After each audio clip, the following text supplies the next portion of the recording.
Of course, I'm Michael. Just for the future, we can try I'm to. actually very aware of the time, and I was going to say that I got urged on to continue a little bit. Okay. Anyway. All right. So we are continuing with Netivot Olam of the Maharal on the topic of the Torah. You want to record it for yourself? Yeah. That's a good idea.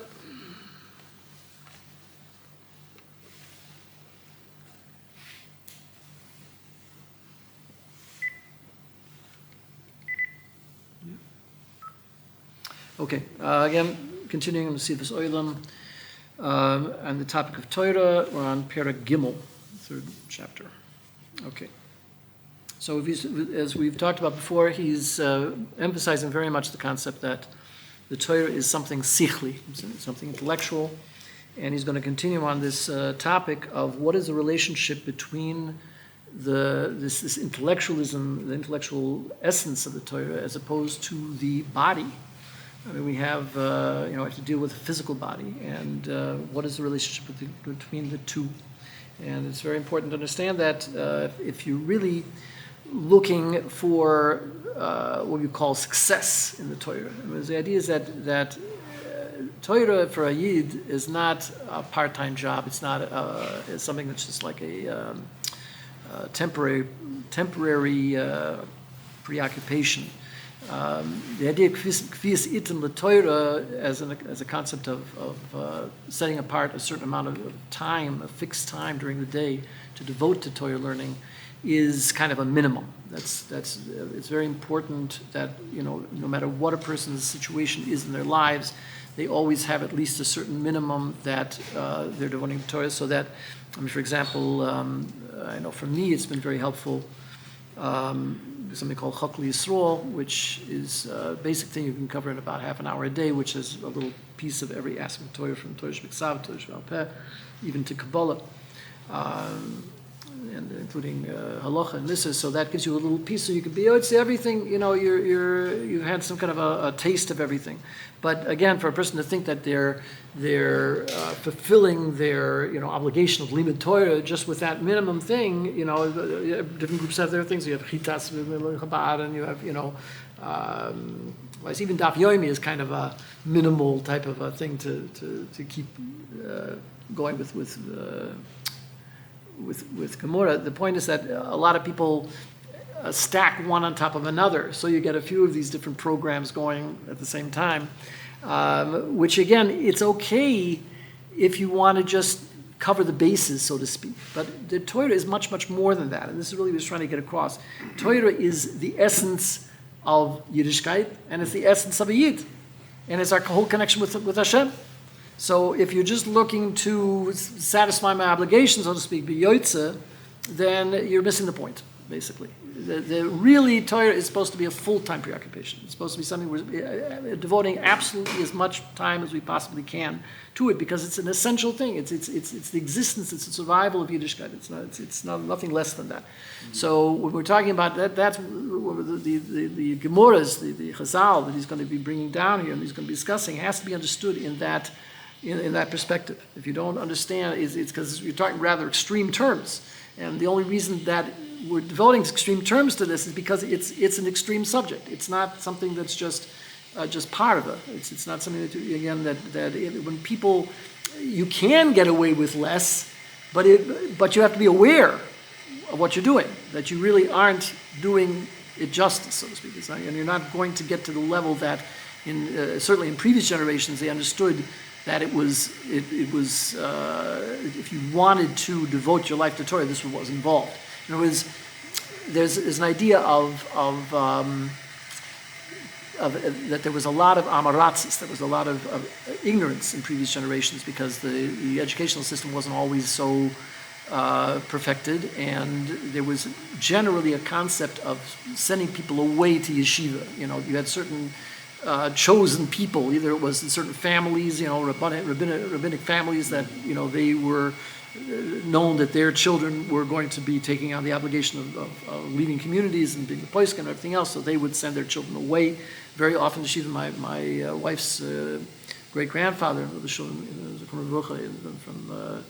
he was originally from Lita, And he learned by Rabbi Yitzchak Elchanan. He was a very big, he's a respecter, a very big posek of the day.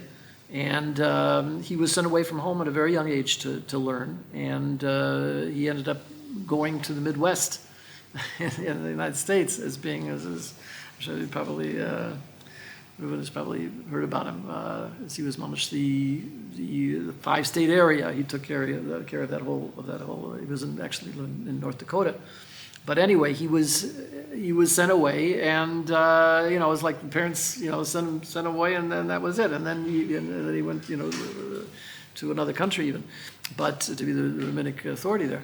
But the point is that people when we talk about in the times of the Gemara, when they talked about sending somebody to one of these major academies to learn, I mean, they were gone for years and years at a time. And sometimes they would leave their families for years at a time. And the story of Rabbi Akiva going away for 7 years and going back again for 7 years. It's like this was understood that if you wanted to become a Talmid Chacham and a leader and a posek and all these kinds of, this was the kind of dedication that you needed to do. And all the stories we hear about previous tzaddikim, previous generations, and the things that are mind-boggling, how much time and energy and koyach they put into learning, is just, it should be an inspiration to us. So even if we realize that we have to work and we have a job and everything else, that we have obligations, so we can't maybe attain that kind of a standard. But at the same time, we have to aware that's really what it demands. If you really want to do it right, if you want to do it the way it's supposed to be done, that's what it has. That's what has to be dedicated to. And how close we can get to that ideal, the better. It's just something that we have to try to apply ourselves as much as we can. So some of these chazal will help to at least put this in perspective a little bit. And it's kind of leading up to something we're not going to probably get to today, but a rather deep discussion of a particular aspect of the other ones are kind of shorter things. Okay, so he says, at the beginning, we talked about the idea of anova, that you have to come to a level of humility in order to even start with the Torah, because the seichel requires something which is not bounded. And anova is the idea that we don't give limits. We don't talk about size. We don't talk about something has a certain dimension, because the Torah is beyond dimension. So therefore, by making ourselves small, by realizing that we don't have, in a sense, it works both ways. On the one hand, we're small, so we're not big, right? So on the one hand, we don't consider ourselves to have dimension. We're not obsessed with estimating ourselves, our capabilities, how much we are or we have, or how much learning we have, how much learning we could have, we're not talking about sizes and dimensions here, because the essence of the thing itself has no dimension whatsoever. It's infinite, as it goes beyond all limitations. So by trying to make ourselves as small as possible, we get rid of the problem of limitations, because we don't have to give something a number. An evaluation, so to speak, because that's really limiting. Okay, so anova is connected with the idea of the seichel itself. So then you come to this question about if that's true, then how much more the person would have to make sure that he doesn't become a bal taiva gufnis, as he says. That if a person is tied to the body and bodily desires and bodily needs and things like that, inevitably that is going to hold him back from any kind of achievement, any kind of going forward in this intellectual, spiritual realm that we're talking about. It's really zi keneged zi. It's one against the other. They're diametrically opposed. The Gashmias is always going to be restricting. It's always going to be, we think of it as, if you have a lot of Gashmias, that frees you, now I'm a free person, I can do what I want, right? Really, it's enslaving you. And that's really what he's talking about here, is because the more potential you have to feed the body, the more the body demands. So you just end up feeding it more and more and more. And that's the idea of taivas and addictions and obsessions and all these different things, is because a person has a possibility of, he has money. The more money you have, if you're the less disciplined you are, the bigger trouble you're in, because you're going to start feeding all of these desires that if you didn't have the money to feed them, then you wouldn't have to worry about it because you'd say, no, I can't afford that. But if you can't afford it, then you're in big trouble because then you're just going to give into it more and more and more. And that's why some of the richest people are in the worst shape, and then a poor person very often is in better shape than the rich person.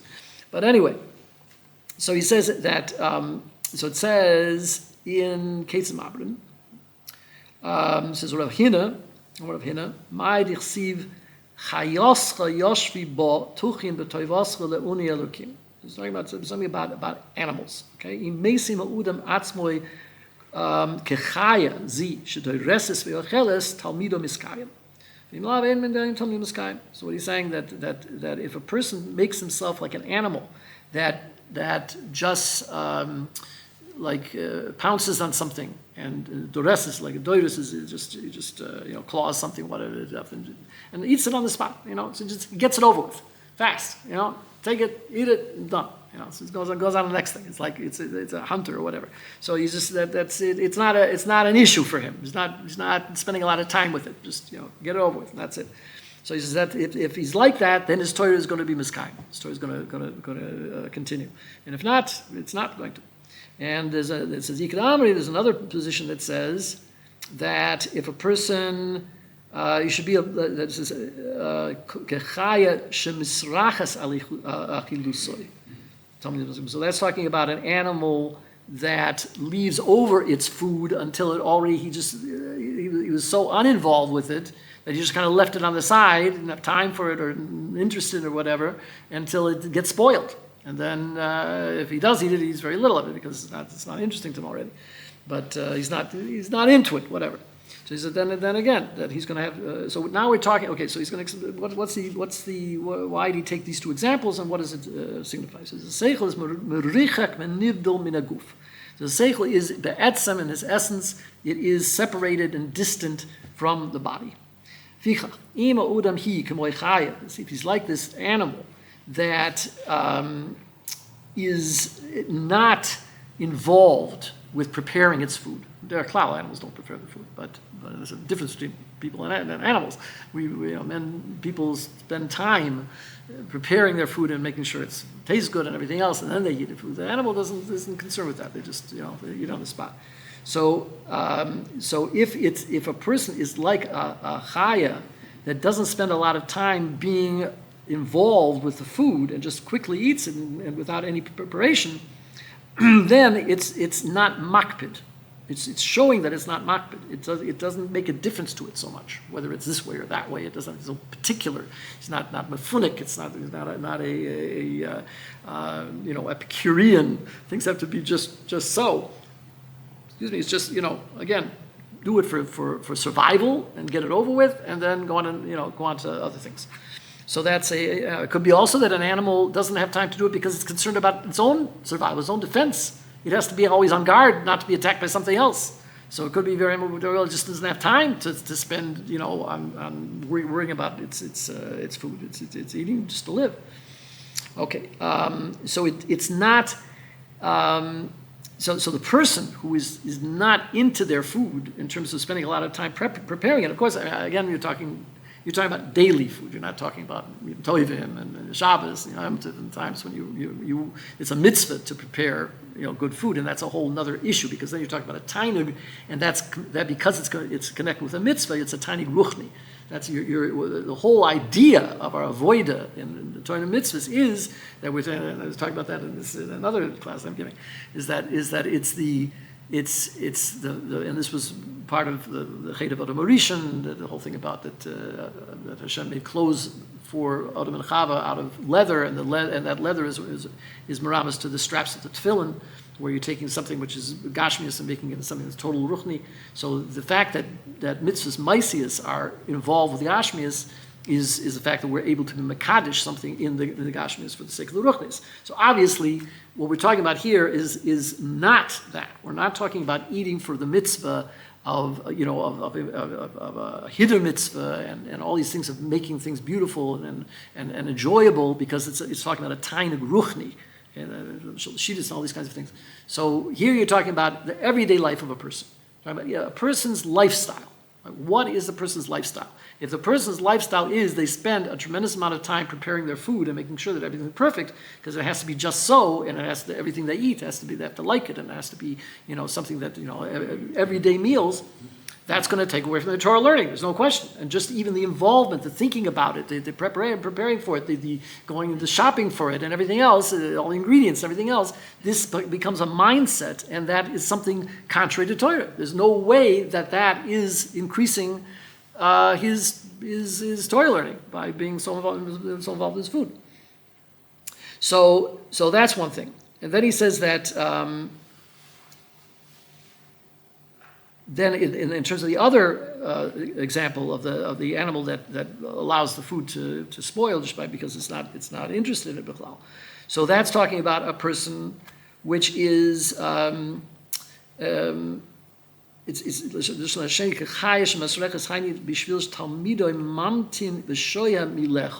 a person like putting off eating in order to learn. He's so involved with his learning, he's not interested in the eating. I was talk about it. I have a daughter that's an artist, and I myself being a musician and everything. It's like they talk about the starving artist. Why is the artist starving? Because they're so busy doing their painting that they're not even thinking about food. So by the time they think about the fact that you haven't eaten, they're starving already.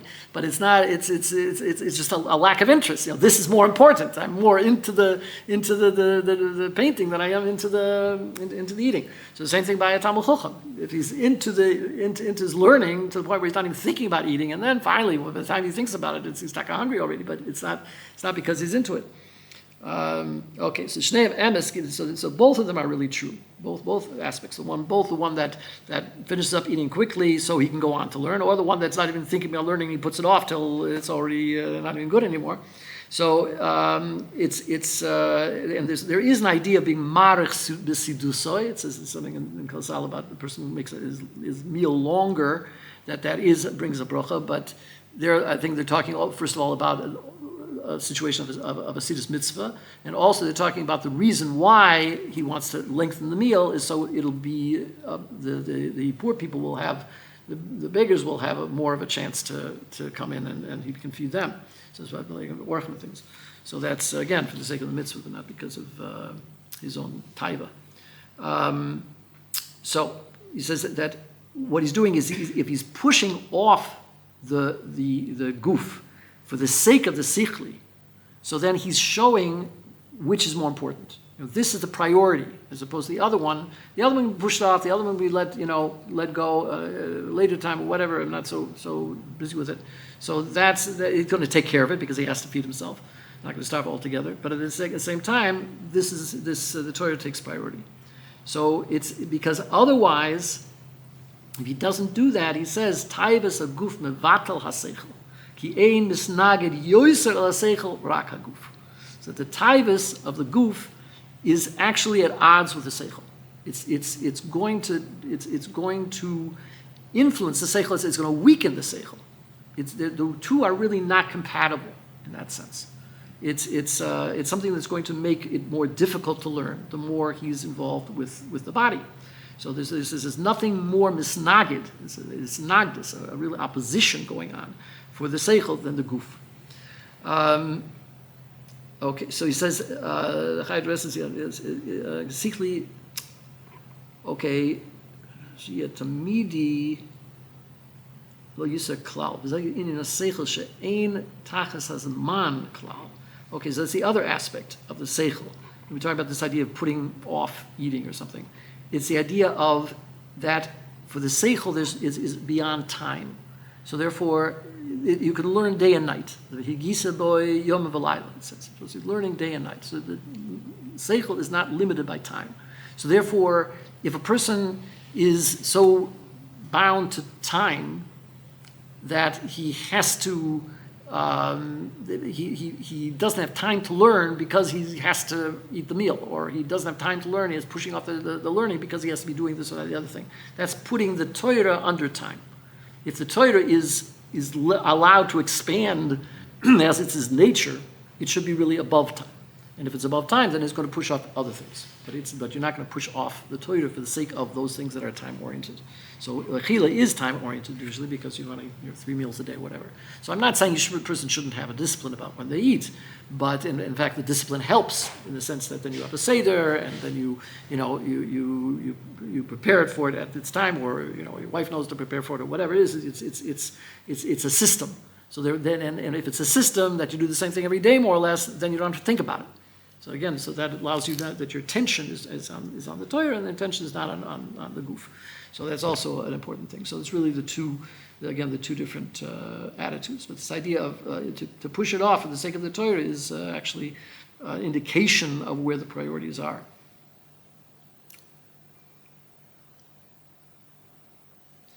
Okay, so it says, so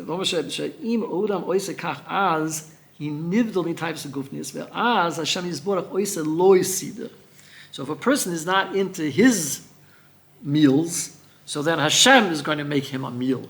So that's a reference to the Suda in Olam Haba, which is when the tzaddikim have hanua from the ziva shchina. So in other words, again, once a person has established their priorities, so you understand that what they really want to enjoy, what they really want to see, have a nuah from, to benefit from, to be part of, is the ziva shchina. That's where the real enjoyment is. That's where the real, and I'm not talking about a physical enjoyment, obviously. I'm talking about something that is a connection to Hashem, and it's appreciation of Hashem, and the light, and the wisdom, and the oirus, and the oilimus, and all the different things that are involved in learning Torah, and understanding, and all this stuff. This is what Hashem wants us here for. That's why Hashem made us different than the animals. So the animals are all goof, and we have a goof also. And the whole point is that we're able to control the goof with the neshama that is unique to us. So that's our distinction. So once we put our eggs in that basket, so to speak, that becomes the priority, and that becomes the thing that we realize that's what Hashem takes the greatest pleasure in, is that dafka we should be overruling and conquering the goof with the neshama. So then, and the seichel, which is connected with the neshama. So then, that is going to give Hashem the greatest pleasure, and that's the ultimate top. That's what we're striving for. So then we're goiver al gufa hagashmi asher sibas archuka min seichel hanivdil, because the goof is really what's pulling us away from the seichel, and is distracting us from the seichel. And now we're goiver. We cause the seichel to be able to take precedence over the goof. Then the Torah has a kiyum, and it becomes that's the seichel of the key. What time is it? You want to go in a little bit, or it's 8:05. Up to you. From his standpoint, you can give me some more time, but if it's a question of you, if you want to continue. Huh? No? I don't hear yes or no. It's okay? Have some time? All right. So this is in Perek Rabbi Akiva. He says, it's in Shabbos, Zoisa Torah udam kiyumis ba'oyel, Omer Rabbi Yochanan, al yimna udam b'beis ha-medrash afile b'shas misa. Shenemar Zoisa Torah udam kiyumis ba'oyel. Rabbi Shimon Lukish Omer, ein divir Torah miskaimim ela b'mishamemis atzmoi aleim. Shenemar Zoisa Torah udam kiyumis ba'oyel. Okay, so this is talking about mortality itself. In other words, if the Torah is really nitzchi, if it's beyond time and beyond gashmius is the basis for mortality. So Torah is even above that. So he's saying that even on a person's day of death, he should be involved in Torah. And the fact is that you see that even just recently. There's a this Gershon, what's his name? The Rosh Hashiva Panovich, Gershon, what's his name again? Just almost recently a nifter. He was 100 years old, and they said he gave a drusha on the day he was nifter. So besides that, the great sages of Mishim Yochai, the Idra, he met with his Talmidim the day before the day he was nifter, and a lot of stories about great Talmidim Chachamim that were nifter on the Mamash, and they were giving drushas on the day they died. So it kind of takes precedence over death itself. So this idea odom kiyumus bo'oil. So what else did he say here? That he shouldn't hold himself back from going to the Beis Midrash even at the time that he's dying. And the other example was that the Torah is sustained in a person that kills himself over it, so to speak. So what is his explanation here? He says, "Boy the farish ki ein le Torah kiyam eitzel udam ki im al yedei silika gashmi." Again, they're taking away the gashmis. That's what gives the Torah its sustenance. And in terms of Rabbi Yochanan, he says, "Ein lodam limnoya beis hamedrash afilu b'shas misa ki hamisa mitzad guf loy mitzad seichel." The misa itself is mitzad guf, not from the seichel. The ein seichel nivul esek b'misa. The fichach al yimna atzmoi mi beis hamedrash afilu b'shas misa kasher ein hamisa mitzad seichel. Okay, and then this idea that the guf is again the opposite of the seichel. So if you take away the guf completely, or as much as possible, that's going to leave room for the Torah to expand. And then it will be goyver on the guf, and that will increase life as opposed to giving it to death. So I guess we'll stop there.